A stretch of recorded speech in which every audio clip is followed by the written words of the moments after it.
এখান থেকে তোমরা পুরো নিউ টাউন দেখতে পাবে। বিশ্ব বাংলা গেট কলকাতা তথা নিউ টাউনের অন্যতম মেন আকর্ষণ। অফিসের কাজের সূত্রে হোক কিংবা অন্য কোনো কাজের সূত্রে নিউ টাউনের ওপর দিয়ে যখনই যাই তখনই মাথায় আসে একদিন এই রেস্টুরেন্টে খেতে আসবই, কিন্তু সময়ের অভাবে হয়ে ওঠে না। তাই আজ রবিবার দেখে ঠিক করলাম এখানে খেতে আসবো, সাথে তোমাদেরকেও ঘুরিয়ে দেখাবো কত কি প্রাইস, খাবারই বা কেমন, সমস্ত ইনফরমেশন রয়েছে আমার আজকের ভিডিওতে। তো আজকের ভিডিওটা কিন্তু খুবই ইন্টারেস্টিং হতে চলেছে। যারা প্রথমবার আমাকে দেখছো তাদের কাছে একটাই রিকোয়েস্ট, আমার চ্যানেলটাকে সাবস্ক্রাইব করে পাশে থেকো। এটা শুধু যে একটা রেস্টুরেন্ট তা কিন্তু নয়, এখানে আসলে তোমরা কলকাতার ঐতিহ্য, কলকাতার নস্টালজিয়াকে একদম ভালোভাবে দেখতে পারবে। চলো বন্ধুরা, বেশি বকে আর সময় নষ্ট করব না, শুরু করা যাক আজকের আমাদের বিশ্ব বাংলা গেট রেস্টুরেন্ট ভ্রমণ। তো বন্ধুরা, এই মুহূর্তে দাঁড়িয়ে রয়েছি বিশ্ব বাংলা গেটের সামনে, আর আজকে আমি যাব এই ঝুলন্ত রেস্টুরেন্টে খাবার খেতে। তো ভিডিওটা বাকি ভিডিওর মতো খুবই ইন্টারেস্টিং হবে, একটু স্কিপ করো না, সমস্ত ইনফরমেশন দেবো, কখন কখন খোলা থাকে, খাবার কেমন, সব বলবো। তো ভিডিওটা দেখতে থাকো। আর চ্যানেলে নতুন হয়ে থাকলে বলে রাখি, আমি ঋত্বিক, তোমরা দেখছো ঋতিবনি ব্লগস। আপনাদেরকে বলে রাখি, এই হচ্ছে বিশ্ব বাংলা গেট, আর ওপরে হচ্ছে রেস্টুরেন্ট, আর এই দিকে দেখতে পাচ্ছ টিকিট কাউন্টার লেখা রয়েছে, ওই দেখো, ওইখান থেকে তোমাদের টিকিট কাটতে হবে আর এর ওপরে যেতে হবে। আর টিকিট মূল্য কিছু নেই, নাম লেখাতে হবে, নাম লেখানোর পরে ওপরে উঠতে হবে তোমাদেরকে। বলে রাখি, এখানে একটা নিয়ম আছে, তোমাদেরকে পার পার্সন 500 টাকার বিল করতেই হবে, ঠিক আছে, কারণ এটা কম্পালসারি, এখানে টিকিট মূল্য কিছু নেই। তো চলো গিয়ে আগে নামটা লিখিয়ে ওপরে যাই, দেখতে থাকো। দেখো, এখানে লাঞ্চের টাইম হচ্ছে দুপুর 12টা থেকে 3টে অবধি। তো তোমরা যত তাড়াতাড়ি পারবে 12টার মধ্যে এখানে এসে নাম লিখিয়ে নেবে। ওখানে কিন্তু তোমরা 2 হুইলারের পার্কিং পেয়ে যাবে, আর এইখানে হচ্ছে 4 হুইলারের পার্কিং, দেখো লেখাই রয়েছে 4 হুইলার পার্কিং জোন। তো পার্কিং নিয়ে তোমাদের সমস্যা হবে না। আর এখান থেকে হচ্ছে এন্ট্রি করতে হয়।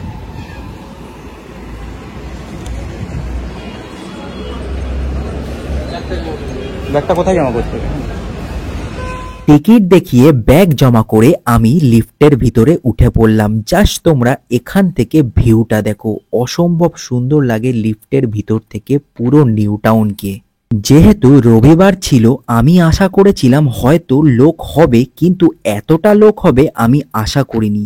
যাই হোক, এরকম একটা পরিবেশে লাঞ্চ করার একটা আলাদাই অনুভূতি। দেখলাম অনেকেই ফ্যামিলি নিয়ে এসেছে আর অনেকেই গার্লফ্রেন্ড বয়ফ্রেন্ড এসছে, বেশ ভালোই লাগলো দেখে।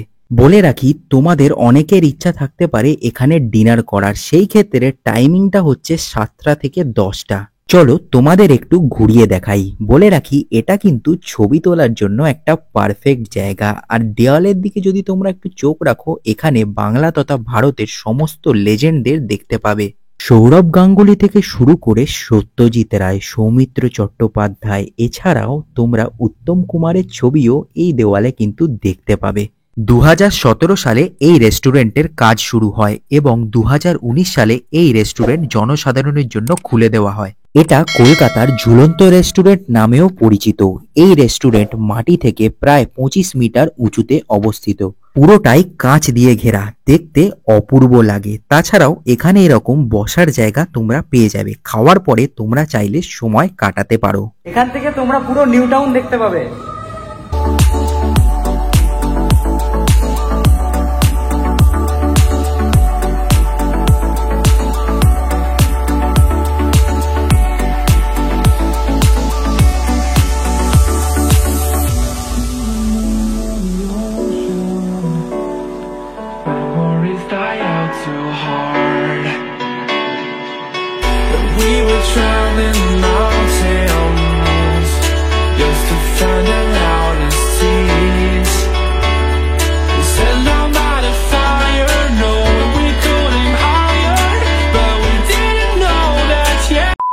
চলো, অনেক ঘোরা হলো, এবারে খাওয়ার পালায় আসা যাক।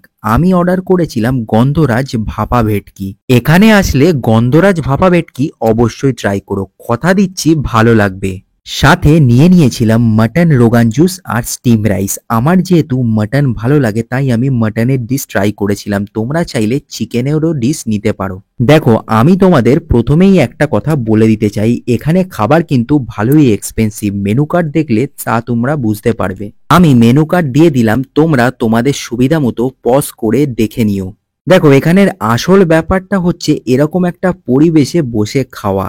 সব সময় তো আর চিপ আর অ্যাফোর্ডেবল জিনিস খুঁজলে হয় না, কিছু সময় এক্সপিরিয়েন্সও দরকার হয়। খাবারের টেস্টের কথা যদি বলি, খাবারের টেস্ট কিন্তু অ্যাভারেজ বলবো আমি, তবু গন্ধরাজ ভাপা ভেটকিটা আমার খুবই ভালো লেগেছে, তোমরা আমার এক্সপ্রেশন দেখে বুঝতেই পারছো।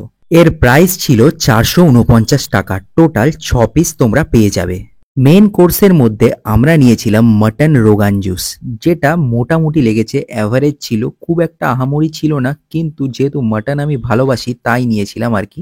মাটন রোগান জুসের প্রাইস ছিল 549 টাকা, টোটাল 4 পিস তোমরা পেয়ে যাবে। বন্ধুরা ভিডিওটা যদি এখনো দেখছো, তোমাদের কাছে একটাই রিকোয়েস্ট, চ্যানেলটাকে সাবস্ক্রাইব করে দিও, ভিডিওটাকে শেয়ার করো, লাইক করো আর একটা সুন্দর কমেন্ট করো। মাটনের পিসটা কিন্তু আমি একদম আমার মনের মতো পেয়েছিলাম, নরম তুলতুলে। এখানে আসলে আর একটা আইটেম যেটা মাস্ট ট্রাই, সেটা হচ্ছে এই ডাব আইসক্রিমটা। এটা তোমাদের এত ভালো লাগবে যে তোমরা পরে ঘুরে এসে আমার ভিডিওতেই কমেন্ট করবে। এই ডাব আইসক্রিমের প্রাইস ছিল 189, যেটা এক্সপেন্সিভ হলেও টেস্ট অনুযায়ী পারফেক্টই ছিল বলা যায়। তোমরা কিন্তু ভিডিও দেখে চলে যাও, সাবস্ক্রাইব করো না, ইনস্টাগ্রামে ফলো করো না। তোমাদের কাছে একটাই রিকোয়েস্ট, ইনস্টাগ্রামের লিঙ্ক কিন্তু আমার ভিডিওর ডেসক্রিপশনে আছে, তাড়াতাড়ি যাও, ফলো করে নাও। সবার আগে আপডেট আমি আমার ইনস্টাগ্রামেই শেয়ার করে থাকি।